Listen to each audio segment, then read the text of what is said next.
kayo matutuwang ganyan. Oh, tinutupad daw nila ang kanilang gampanin sa taong bayan. Hindi yung opening statement. Hindi ba para kang kung meron ka lang hawak-hawak ngayon na Gaybel, yung hindi, na kawali. Oh. At nakita mo na siya, ba't ganyan na bakit yan? Ang iniintindi ninyo, baka maibato mo yung kawali, di ba? ganun ba? Oo nga, no? Kita-kita naman, halatang-halata naman, di ba? Oo. Malacanang, yun ang iniintindi nila, yung krisis. Oo. Senado, hindi na nga, pinagwalang bahala na nga muna yung flood control na trilyon ang nawawala, Oo. bilyon-bilyon. Tapos sa Kamara, halatang-halata po naman na iba ang inyong motibo. Hindi ba? Kahit pa yan, pabali-baliktarin mo, tungkulin namin ito, habulin namin ito, accountability. Oo. Walang maniniwala kundi kayo-kayo lang.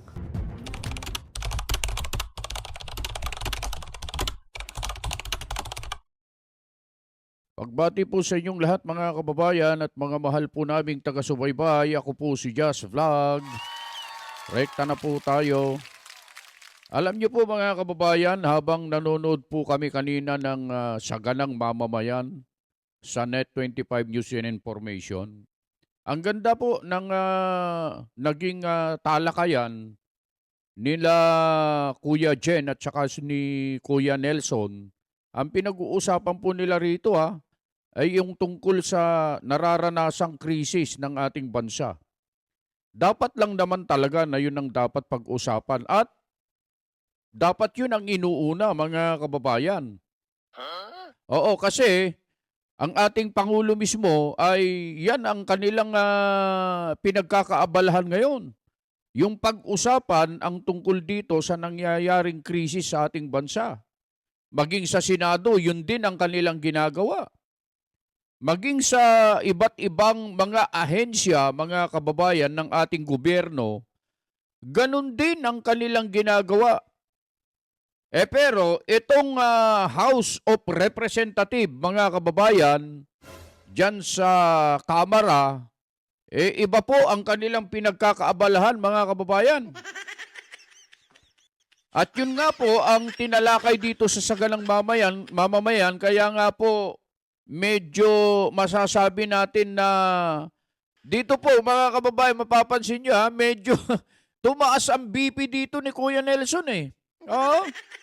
Dahil nga dyan sa nangyayari sa House of Representative, mga kababayan, sa halip na ang pag-usapan ay tungkol dito sa nararanasan po natin ngayon na krisis, pagtaas ng petrolyo at lahat ng uri ng bilihin, pangangailangan ng mga tao, iba po ang kanilang pinag-uusapan dito at iba po ang kanilang pinagkakaabalahan po rito. Oo, pero mga kababayan ito panoorin yung mabuti ito dahil sa ang mga sinasabi naman po rito ni Kuya Nelson at saka ni Kuya Jen Subarjaga, lahat naman po ito ay totoo po talaga. Oo. Kaya pagtiyagaan nyo po konti lang, hindi naman po mahaba itong video ito. Pagtiyagaan nyo po na panoorin ito at makikita nyo yung realidad talaga, yung talagang nangyayari mga kababayan. Ito panoorin natin ang sabay-sabay ang video ito. Abalang-abala sila siguro sa pagbibigay ng tulong. Ayan, iniimbestigahan nila kung paano ibababa ang presyo ng produktong petrolyo. Okay, si Congresswoman Jerbel ito, di ba? Pakinggan mo nga kung anong pinagkakabalahan, anong sinasabi. Yun nga, pagpapababa ng yan, pagbibigay ng diesel, ayuda. ng gasolina. Ayuda yan. At kung paano makakaalwan-alwan ng mga Pilipino. May guest pa sila dyan ata kayo na, yung tricycle driver. Oo. Tricycle driver. Na kinikwento kung paano sila nagtatrabaho. Oo. Kinukwento nila yung mga tricycle driver, ganito po hirap ng buhay namin. Ayun. Tama yan, pag-uusapan talaga. Pati nga nung video, ano bang dinidiscuss nila? Yan ang narinig ko kayo ng umaga. Pati nga, tingnan natin. Yung... For the very first time, we hope to hear directly from Ramil Madriaga upang makatulong sa paglilinaw kung may batayan ba ang reklamo laban sa Vice Presidente.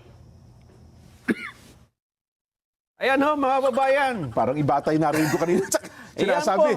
Yan po ang pinagkakaabalahan ng mga kongresista, congresswoman, mga pinagpapitagan na habang ang buong mundo ay abalang-abala sa pagharap sa problema natin dito sa krisis na ito, Oo. impeachment po, dyan nila inuubos ang kanilang oras, ang kanilang talino, ang kanilang lakas, pati ng buong kuryente ng House of Representatives. Ay, impeachment ba yung tinalakay nila? Impeachment! Dinala pa nga dyan yung testigo nila dyan yung Ramil Madriaga, Ay, hindi ba yun yung ano? tricycle driver, Presidente na magsasabi, yan. Iba pala yun? Hindi. Hindi ba mga babayan, kayo ba hindi ba kayo wala ba kayo nararamdamang anumang hinanakit, galit, o tayo ay mga manhid na? Abogado ba niya si Sen Paulo Marcoleta? Sino? Katabi ni... Sino? Ha? Si Kong pala? Si Kong si Sino, Kong sino? Paulo? Asan? Siya ba abogado? Katabi. Hindi. Ayun o. Naka-gray pa si Kong Paulo. Baka nakatabi lang. Oo. Ganon. Tapos naka-helmet pa Alam niyo, naka-Kevlar helmet pa. Gamit niya. ako dyan, bilang isang karaniwang mamamayan, hindi ko matitiis na ganito ang ginagawa nila dyan Hindi ba? Ganun ba? Hindi ba katanggap-tanggap Hindi ito ako para sa'yo? Tinan mo yung Malacanang. Malacanang na lang Oo. Ang meeting nila, uplift. Yes. Tungkol sa problema. Oo. Sa Senado, ang meeting nila doon, protect. Hindi, tsaka yung naka-schedule ngayon, sinuspindi. Oo. Dahil sa pagtitipid Ayun ng kuryente. nga. Yung Blue Ribbon Ay, yung Committee, Blue di ba? Ribbon. Nakita mo? Tingnan mo naman yung kamera. Mga kababayan, gano'n nakakapal ang mukha ng mga ito? Hindi ba? Sabi ni... Wala ba kayong pakiramdam dyan na hindi nyo ba alam kung ano ang kailangan ng mga yung impeachment bang hinihingi natin ngayon? Nako. Hindi, ang opening pa naman ni Kong Jerbil kailangan ito ng taong bayan na malaman. At sabi naman ng isang kongresista na dati senadora, hindi natin pwede ipagwalang bahala ito sapagkat ito'y corruption. Sabihin nyo yan dun sa mga nakapila ngayon sa gasoline station. Ganun ba? Dun sa mga hindi makabiyahe dahil lugi. Sabi naman ng isang pangkongresista, sabi niya, yung government position is public Public trust. public trust. Ito yung mahalaga ito. Naku po. Kahit sa ibabaw ng lahat, kahit meron tayong krisis na kinakaharap, mahalaga na papag-uusapan ito. Ang problema kasi, mga kababayan naming kongresista, congressman, tingnan nyo, ang gaganda na suot ninyo. Naka-lipstick pa kayo, todo makeup. Nakakakain kasi kayo ng maayos. Hindi nyo problema yung tumataas na presyo ng mga pangunahing bilihin Pati yung produktong petrolyo, alam namin, hindi nyo problema yan May sarili atang gas station May dyan sa loob sarili ng kayong gas station. Dyan sa baka kamera yung tangke ng tubig, baka diesel ang laman dyan Pagbukas mo ng gripo, diretso na Ganun sa... ba? Balita ko, haluan daw ng tubig. Kasama daw ng loob ng mga taga riyan Ang mga kababayan natin, tingnan mo na lang sa social media. Ganun ba? Kung ang sinisigaw nila, impeachment! Impeachment! Hindi Naku po, paano kayo mga naging kinatawan ng taong bayan? Paano kayo naging naging representatives kung ang interest ng mga kababayan na dapat ay nire-represent ninyo ay iba? Iba po ang interest ninyo Hindi ba? Gusto mo bang marinig yung opening statement ni Kong Jerbil? Sige. Iba ang kanyang statement sa ano mo? Sige, tingnan natin. Simulan natin direct yung opening statement ka kasi marami doon nagtatanong Marami doon nagsasabi, pumupuna sa kanila, etc. Tingnan natin. Yung opening statement ni Kong Jerbil Luistro bago magsimula kanina. Sige. Habang hinahanda. Ito lang ang ibig ko sabihin dyan. Sige. Sa Malacanang ay bilang bahagi ng pinaigting na hakbang ng pamahalaan upang suportahan ng mga Pilipinong apektado ng mataas na presyo ng langis, dulot ng kaguluhan sa Middle East, pinangunahan ni Pangulong Ferdinand Marcos Jr. ang uplift committee meeting Yan sinasabi sa ko. Malacanang ngayong umaga. Kabilang sa napag-usapan, agarang tugon kagaya ng pag-roll out ng 10 pisong fuel subsidy kada litro para sa driver na nagsimula ngayong tanghali. Nag-start na Tama. Inatasan din ng Pangulo ang komite na tiyaking maabot ang lahat ng nangangailangan. maisagawa ang pantay na distribusyon ng tulong at magamit ang pondo sa pinakamabilis at pinakamakabuluhang paraan habang sinisiguro ang tuloy-tuloy na supply ng langis para sa patuloy na pag-usad ng ekonomiya. Sa Senado, Tama yung ginawa ng Pangulo yan. Tama yan, ano? sa Senado, anong pinag-uusapan? O, anong sabi niya naman? Itinuloy ba ang Senate Blue Ribbon Committee hearing? Hindi po, sinuspinde. Bakit? Anong dahilan ni Senador Lacson? Pagtitipid ng kuryente sa... Kasi nga naman, kailangan natin talagang ano, At sa magtipid. halip na yung Oo. trilyon yun, ha? Ang nawala po sa flood control, bilyon-bilyon, at yun ay kitang-kita natin. Umabot ka ng 1.3 trillion. Pero Nasaan? anong ginawa ni Lacson? Sinuspinde. Sa araw na Dahil- ito, magtitipid ng kuryente. Titipid. At ano ang ginawa nilang hearing ngayon? Sa Protect, di ba? Meron ba ngayon? Hindi ko nakapanood. Meron mo silang Yun yun ang tuloy-tuloy. Yung kahapon nata. Oo, yun ang Yung kahapon pinag Ang ngayon pa, pero ulit Yun ngayon. ang pinag-uukulan nila ng pansin. Yun. Pero sa Kamara, mga babayan, magkano bang hinahabol nila sa impeachment trial na yan? 612 million daw O, ata. sabihin na natin Oh. hindi ba? Paano naman tayo matutuwang ganyan? Oh. Tinutupad daw nila ang kanilang gampanan sa taong bayan. Hindi ba? Yung opening Hindi, statement. hindi yung ba kanina, yung para kang kung meron ka lang hawak-hawak ngayon na Gaybel, yung hindi, na kawali. Oh. At nakita mo na siya, ba't ganyan na bakit yan? Ang iniintindi ninyo, baka maibato mo yung kawali, di ba? ganun ba? Oo nga, no? Kita-kita naman halatang-halata naman, di ba? Oo. Malacanang, yun ang iniintindi nila, yung krisis. Oo. Senado, hindi na nga, pinagwalang bahala na nga muna yung flood control na trilyon ang nawawala, Oo. bilyon-bilyon. Tapos sa Kamara, halatang-halata po naman na iba ang inyong motibo. Hindi ba? Kahit pa yan, pabali-baliktarin mo, tungkulin namin ito, habulin namin ito, accountability. Oo. Walang maniniwala kundi kayo-kayo lang. Oo nga. Mabigat ito. Paano mo titimbangin yung pangailangan ng taong bayan at saka mukha may sarili silang pangangailangan? No? So, Ang kasi naman, ang mangyayari naman dyan, matatanggal mo lang naman ang Vice President eh. Ayun. Magkakaroon ba ng pera ang Pilipinas? Oo. Pagka na-impeach, hindi naman eh. Hindi. Dun sa flood control, mahahabol ba natin yun? Mahahabol. Posible makakabawi na nga eh. Makakabawi. Nakakaano na nga tayo At yung pondo ng bayan yun talaga. Oo. Pero bakit makikita nyo yung priority, mga kababayan, di ba? Oo. Meron talagang iba interest nila kaysa sa interest dapat na ipinaglalaban nila bilang kinatawan ng mga mamamayan, mga simpleng mamamayan. Halatang halata nga. Halata. Halata talaga. Halata. Kahit pa anong palabok ng pananalita sabihin mo na yan ay gampanin nyo sa taong bayan. Hindi po pwedeng... Hindi, ano eh. Kasi Jen, ang objective, ang layunin, pwede mo lang i-state yan eh. Pero kung ano yung ginagawa mo, makikita kung ano talagang objective mo, anong layunin mo, di ba?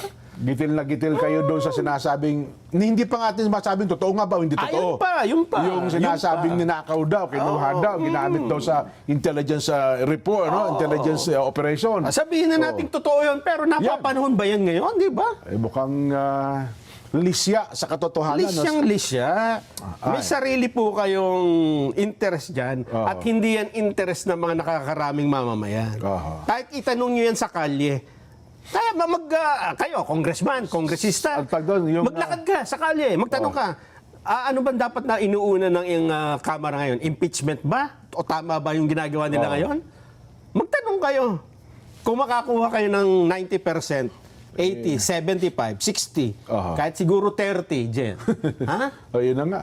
Eh kasi ngayon, ang pinag-iisipan na ng taong bayan, makapamili ng kanilang mga pangangailangan. Ano ilalagay Ang sa... mamahal, eh. Kung paano sila makakatulog mamayang gabi na hindi nila iniisip na bukas ay mataas na naman ang bilihin. Katulad ngayon, 14 ho ngayon eh. Bukas araw ng sweldo sa karaniwan, 15. Pero ang iniisip po ng mga mamamayan, karaniwan, pagkasusweldo, hindi naman kung ano yung matatanggap niya eh. Tama. Kung ano yung kanyang ipangtatawid sa susunod. Kasi yung kukunin niya bukas, nagastos na niya yan, ibabayad na lang. Mabayad daw sa ano niya. Oo. Sabi, nauna niya pinagkakautangan. Pero ang sabi nila, Nelson, hindi, ang tawag dito, gitil na gitil sila. Alam ba, lalo nakakasama ng loob daw ng mga mababatas ngayon sa Kamara? Yung hindi sila pinapansin, nung Vice President. Tama lang naman. Ba't yung papansin? Hindi niya kanya kami pinapansin, binabaliwala ninyo kami.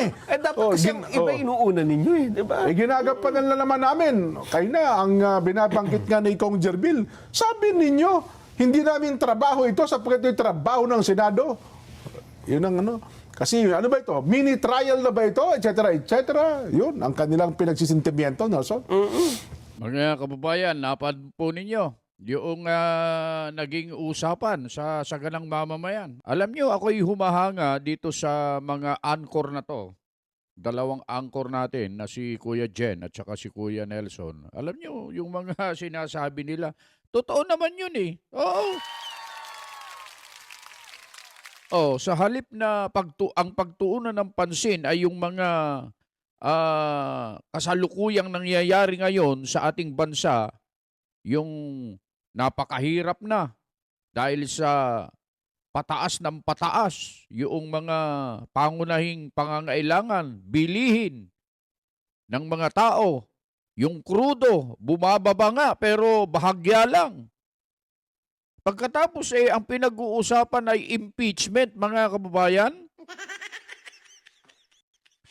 Ang Pangulo, ang pinangungunahan ay ang usapan tungkol dyan sa krisis sa ating bansa. Sa Senado, ganun din. Pero sa Kamara, mga kababayan, ang pinagtutuunan ng pansin, ang pinag-aaksayan ng oras, ng kanilang lakas at talino, sabi nga ni Kuya Nelson kanina, yung impeachment, gusto nila talagang tanggalin ang pangalawang Pangulo ng bansa, mga kababayan. Ang laki ng kanilang galit siguro. Bakit hindi nilang nalang talunin sa 2028 kung talagang hindi siya karapat-dapat? Maglagay sila ng mas mahusay. Ganun na lang sana, mga kababayan. Pero anong nangyayari ngayon? Kaya, alam nyo, mga kababayan, ito, hindi man sinabi kanina, pero dito sa ating palatuntunan, sa ating programa, mga kababayan, yung sinabi kanina, tatanungin po namin kayo. Kasi may mga nanonood po sa amin sa panahon ngayon, mga kababayan, sa nangyayari ngayon sa ating bansa, alin ang mas dapat unahin? Yung bang krisis na nararanasan natin ngayon dahil sa matinding pagtaas ng lahat ng uri ng mga bilihin, lalong-lalo na yung petrolyo na yan, o yung impeachment versus sa pangalawang Pangulo ng bansa? Sige nga, pakisagot nyo nga at pakicomment nga dyan sa baba, mga kababayan. Beno, hanggang dyan lang, mga kababayan. Malinaw na po yung paliwanag ng saganang mamamayan tungkol sa bagay na yan at gusto lang namin ipapanood sa inyo dahil sa totoo naman yung kanilang mga sinasabi, mga kababayan. Ay muli po, ang inyong lingkod, Just Vlog, bumabati po sa inyong lahat ng isang magandang araw. Anumang oras ninyo mapapanood ang bidyong ito, lalong-lalo na dyan sa ating mga kababayan dyan sa abroad, sa mga kababayan na dyan sa Middle East. Anuman po ang inyong ginagawa, nasaan man po kayo, lagi po kayong mag-iingat.